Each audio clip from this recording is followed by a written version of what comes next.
Hello नमस्ते सेवाहरू सबैजनालाई। आज चाहिँ म सर्ट भिडियो यहाँहरूलाई चाहिँ रोटी बनाएको भिडियो है।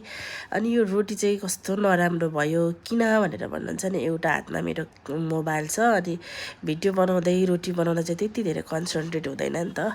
त्यही भएर यो रोटी देख्दा चाहिँ नराम्रो देखेछ, तर अरू मसँग धेरै रोटी पाकिसकेको छ, म देखाउनेवाला नै छु। अनि रोटीमा चाहिँ यो झिरको ठुलो भूमिका हुन्छ है। झिर भन्नाले यो रोटी चलाउने, यसले चाहिँ त्यो बिग्रेको भागहरूलाई थेप्चाउँदै मिलाउनु मिल्छ अनि रोटीलाई आफ्नो सेपमा ल्याउनु मिल्छ हैन। अनि हजुरहरूले कसरी रोटी बनाउनुहुन्छ? म चाहिँ रोटी बनाउँदाखेरि दुईटा चुल्हा चलाउँछु है, किनभने यो एउटा चुल्हामा चाहिँ एकदमै सानो आगोमा पाक्ने गरी पकाउँछु। अनि अब रोटीमा झरर काँडा निस्किने भाग चाहिँ म अर्को चुल्हामा गर्छु हैन। अनि त्यही भएर मैले दुईटा चुल्हा चलाएको छु। यहाँ चाहिँ म भन्दै थिएँ भिडियोमा चाहिँ यो चुल्हाको आगो चाहिँ यसरी सानो हुनुपर्छ भनेर देखाउँदै थिएँ।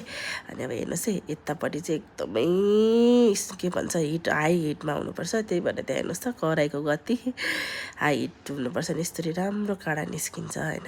अनि ओभरअल मेरो रोटी चाहिँ पाकिसक्यो। अनि यति धेरै रोटी बनाएको थिएँ क्या मैले चाहिँ, किनभने म चाहिँ माइती जानुपर्ने थियो। Thank you for watching everyone.